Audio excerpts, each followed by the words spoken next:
শীতকাল পার হয়ে আমরা কিন্তু বসন্তকালে চলে এসেছি এবং দেখেন এই চারিদিকে কিন্তু এখন কত ফুলের সমারোহ বসন্তকালে।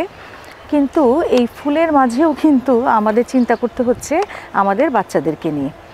আমাদের বাচ্চারা কিন্তু এই বসন্তকালে একটা রোগে প্রাদুর্ভাব অনেক বেশি আক্রান্ত হয়, সেটি হচ্ছে চিকেন পক্স। এবং আমরা অনেকেই কিন্তু জানি যে এই অসুখটি হলে বাচ্চারা কিন্তু অনেক কাবু হয়ে যায়, অনেক অসুস্থ ফিল করে। তাহলে আসুন আজকে এই চিকেন পক্স সম্পর্কে কিছু জানি। এই চিকেন পক্স রোগটি সাধারণত এই সিজনেই বেশি হয়ে থাকে। এটা সাধারণত দেখা যাচ্ছে যে 5 বছর থেকে 9 বছর বয়সের বাচ্চাদের বেশি হয়। তবে যদি আপনি খুব ক্লোজ কন্ট্যাক্টে আসে, ফ্যামিলির কারো হয়ে গেল বা স্কুলে অন্য বাচ্চার হয়ে গেল, তাহলে কিন্তু আমরা ছোট বাচ্চাদেরও এই অসুখটি হতে পারে। ইভেন কি বড় মানুষেরও, বড়দেরও যারা প্রাপ্তবয়স্ক তাদেরও হতে পারে। কিভাবে বুঝবো যে এটি বাচ্চাটা চিকেন পক্স হয়েছে? সাধারণত দেখা যায় চিকেন পক্সের সাথে জ্বর থাকে, গায়ে র্যাশ থাকে এবং এই র্যাশগুলো সাধারণত একটু অন্যরকম প্যাটার্ন থাকে, যে একটা ফোস্কার মতো পড়ে। এটা দেখেই কিন্তু আমরা বুঝতে পারি যে বাচ্চাটার চিকেন পক্স হয়েছে। এবং এটা সাধারণত পুরো শরীরেই হয়ে যায় এবং বাচ্চা দেখা যায় খেতে পারে না, খিটখিটে হয়ে যায় এটা, এবং অনেক সময় ব্যথা করে, চুলকায়।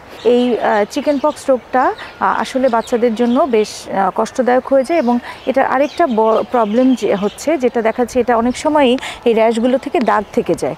এটা যেটা দেখা যাচ্ছে সেটা আমাদের যদি আমার ফেসে যদি দাগ থেকে যায়, তাহলে এটা তো একটা আমাদের সৌন্দর্যহানির একটা কারণ হয়। তাহলে এই যে চিকেন পক্স, এই চিকেন পক্সটা থেকে আমরা কীভাবে বাচ্চাদেরকে রক্ষা করতে পারি? আমরা জানি যে এই চিকেন পক্সটা কিন্তু একটি ভাইরাসজনিত রোগ এবং এটা বেশ ছোঁয়াচে। ছোঁয়াচে বলতে যেই বাচ্চাগুলোকে স্কুলে যায় দেখা যায় বা অন্য কারো বাচ্চার সাথে খেলছে, তখন দেখা যায় কারো যদি হয় তখন কিন্তু চিকেন পক্সটা হয়ে যাওয়ার সম্ভাবনা থাকে, যেহেতু এটা একটা খুবই ছোঁয়াচে রোগ। এবং এটার ইনকিউবেশন পিরিয়ডটা র্যাশ শুরু হওয়ার 2 দিন আগে থেকেই শুরু হয়। সেই জন্য কোনো বাচ্চা দেখা যাচ্ছে 2 দিন আগেই ছড়াচ্ছে অসুখটা, কিন্তু যেহেতু তার সিমটম নাই ওই জন্য হয়তো বোঝা যাচ্ছে না। সেই জন্য এটা কিন্তু একমাত্র এটার উপায় হচ্ছে এটাকে প্রতিরোধ করতে হবে। কারণ একবার যদি এটার সংস্পর্শে কেউ আসে তাহলে কিন্তু তার চিকেন পক্স হয়ে যাওয়ার সম্ভাবনা থাকে। তাহলে আমরা এটাকে কিভাবে প্রতিরোধ করব? এবং এই চিকেন পক্স প্রতিরোধের আমাদের সবচেয়ে কার্যকরী উপায় হচ্ছে ভ্যাকসিন দেওয়া। এবং এই ভ্যাকসিনটা কিন্তু আমাদের দেশে আগেও পাওয়া যেত, কিন্তু মাঝখানে কিন্তু এই ভ্যাকসিনটা পাওয়া যাচ্ছিল না। কিন্তু ইদানিং আবার আসার কথা, যে ইদানিং এই ভ্যাকসিনটা আবার অ্যাভেলেবেল হয়েছে। এখন কিন্তু আপনি চাইলেই আপনার বাচ্চাকে এই চিকেন পক্সের ভ্যাকসিনটা দিয়ে এই অসুখটা থেকে আপনার বাচ্চাকে রক্ষা করতে পারেন। এই চিকেন পক্সের ভ্যাকসিনটা এখন মোটামুটি সব জায়গাতেই পাওয়া যাচ্ছে। এটা সাধারণত 1 বছর বয়সের পর থেকে বাচ্চাদেরকে দিতে হয় এবং 2টি ডোজ দিতে হয়। একটা দেওয়ার পর 6 সপ্তাহ পর আরেকটি দিতে হয়। তাহলে এই কিন্তু আমরা কিন্তু খুব সিম্পল ভ্যাকসিন দিয়েই কিন্তু বাচ্চাটাকে এই যে একটা ছোঁয়াচে রোগ থেকে রক্ষা করতে পারি। এবং দেখা যায় এই রোগটা হলে অনেক দিন আপনাকে স্কুল থেকে তাকে স্কুল কামাই দিতে হচ্ছে, তার পড়াশোনার ক্ষতি হবে, তার বিভিন্ন কমপ্লিকেশন হতে পারে।